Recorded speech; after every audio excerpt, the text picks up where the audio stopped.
think it is as close to a smoking gun as any historian is going to get. And that's just in case you're interested in where the 1918 flu pandemic came from. Now, many of you are older people who probably knew people who died from the flu pandemic, or you heard from your grandfather about someone who died from the flu epidemic. It affected virtually everybody on the planet in some way or another through their family. And what's odd about that pandemic was that flu epidemic of 1918 killed even the young and the healthy. What this virus did was it turned their strong immune systems against themselves in a way that was unusual for flu. It operated almost like the later AIDS epidemic, turning the strong immune system of the victim against the victim itself. Very unusual for a flu. And so that's an interesting side note. The origins, again, are something that's being debated to this day. I want to do something of entertainment for you, though, on the Savage Nation. I know that you don't want to talk about dying and death and disease and flus and pandemics. So I'm going to read you a page from my exciting novel, Countdown to Mecca, just to give you a flavor of the book. It's a great Father's Day gift, by the way.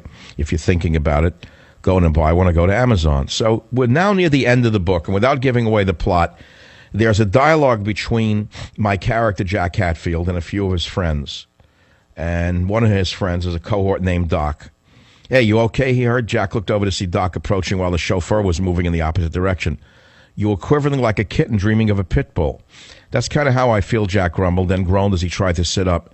The awkward position had given him a crick in his neck.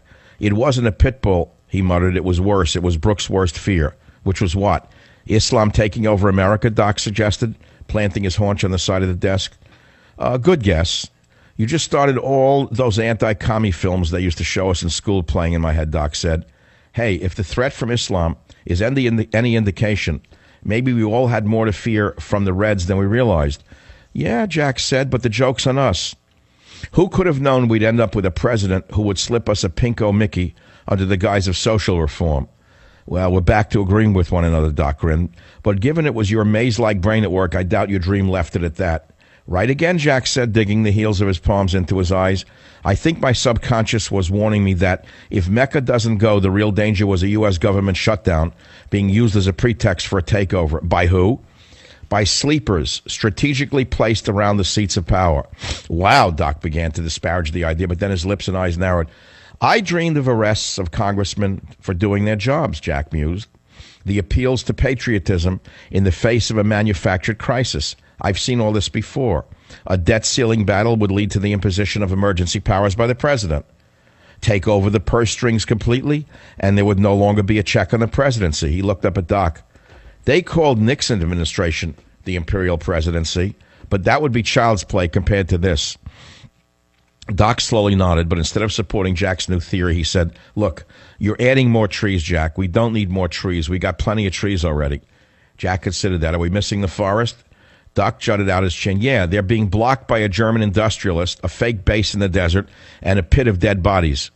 Jack stood and shook his head just to jar his thinking. Some people see what they want to see.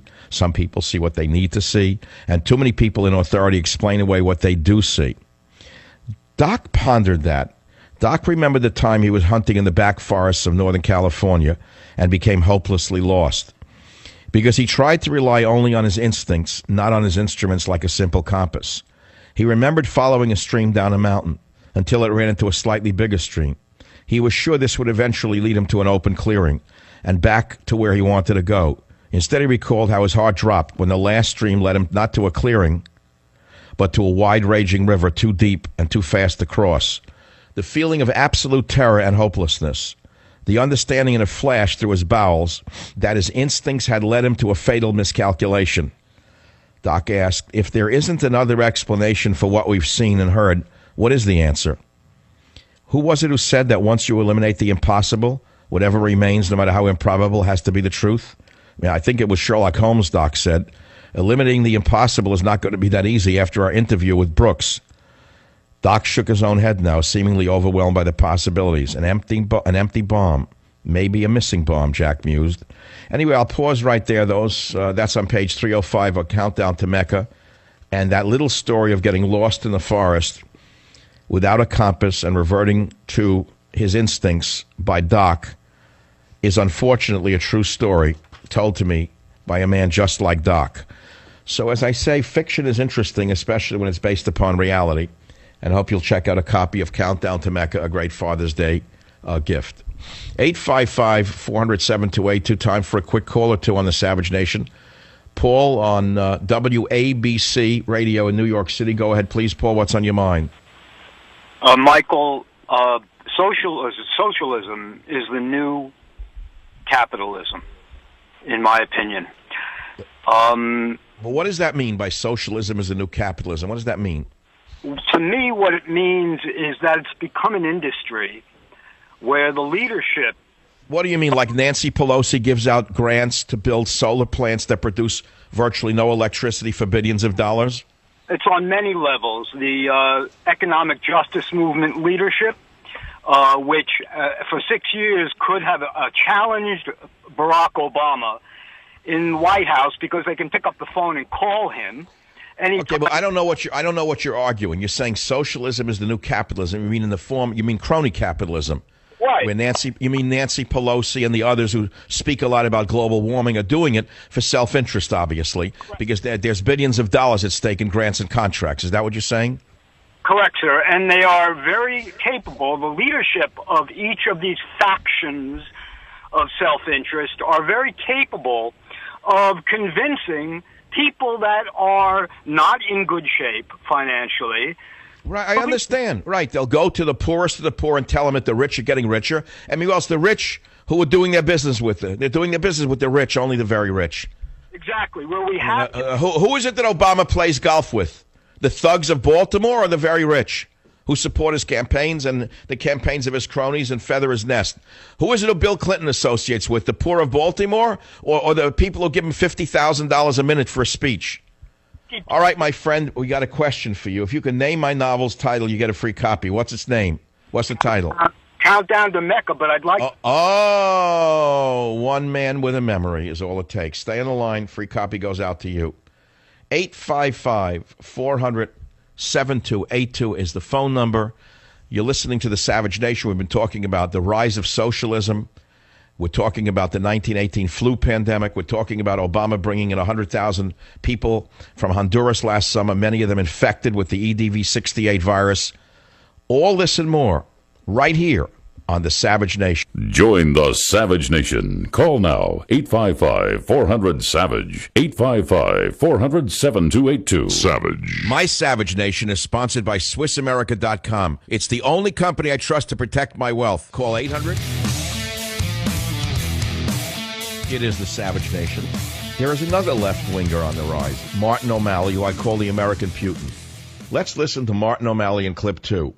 We need to prosecute cheats. We need to reinstate Glass-Steagall. And if a bank is too big to fail without wrecking our nation's economy, then we need to break it up before it breaks us again. I never heard O'Malley till I listened to the sound clips. His voice is too tinny to attract any attention. But nevertheless, he says, let's reinstate Glass-Steagall. I actually agree with that. It's one of the principles in my book, Trickle Up Poverty, from a couple of years ago. And many of you don't know what Glass-Steagall is.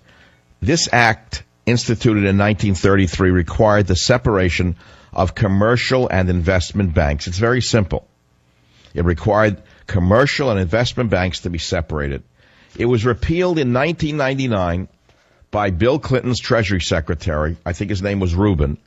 And it was one of the key factors leading to the breakdown of the residential mortgage investment sector. I totally agree it needs to be reinstated. We also need to reinstate the Wall Street uptick rule because we have out-of-control speculation right now that is unhealthy and very dangerous and should lead to another collapse. But let's not get too specific. Let's listen to Bernie Sanders in clip 32, and you listen to the demagogue himself.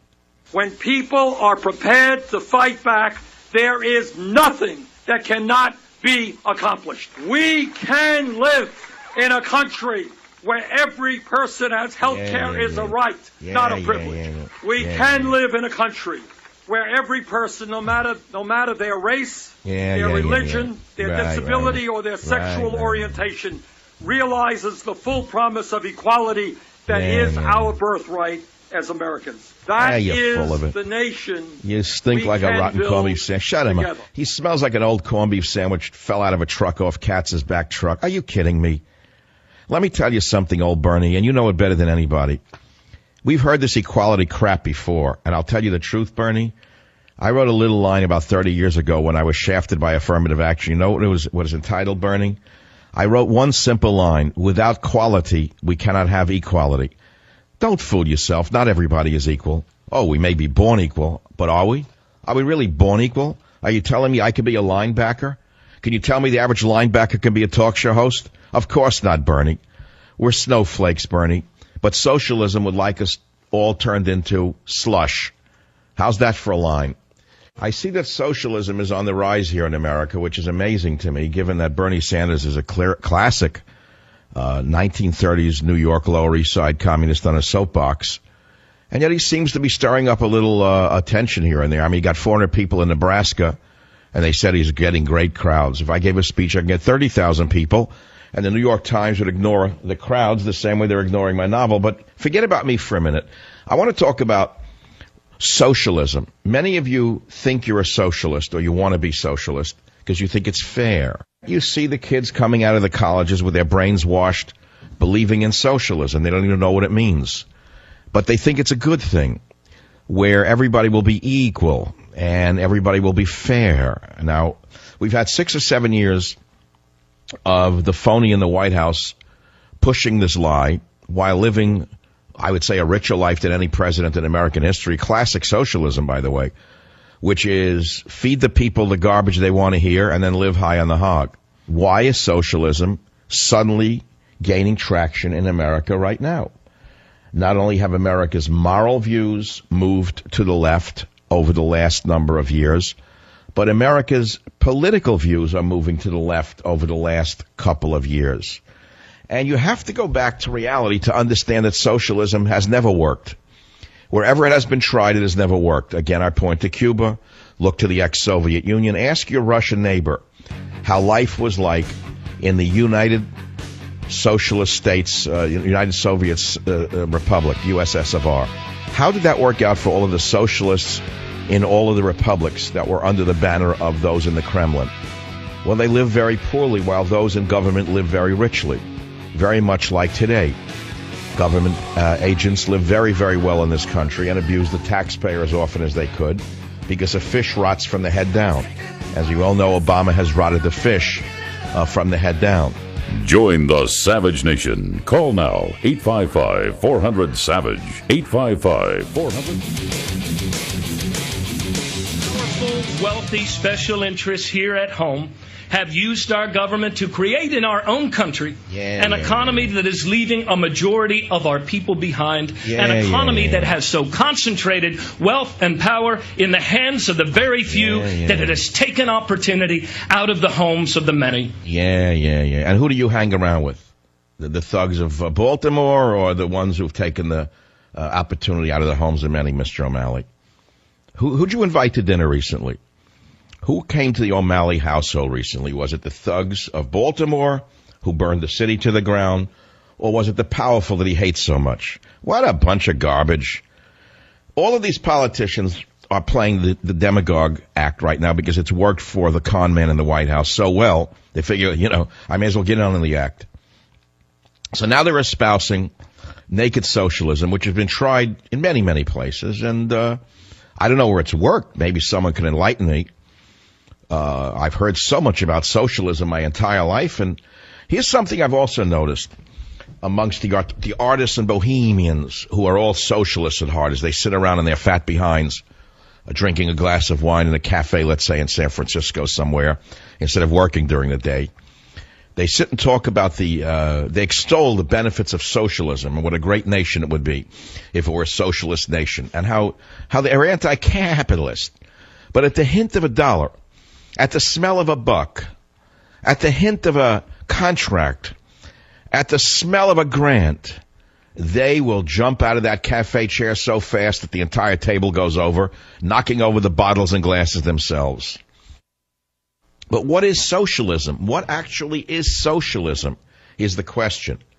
Well, socialism means that the government takes over the direct control and management of the industries and social services by the workers.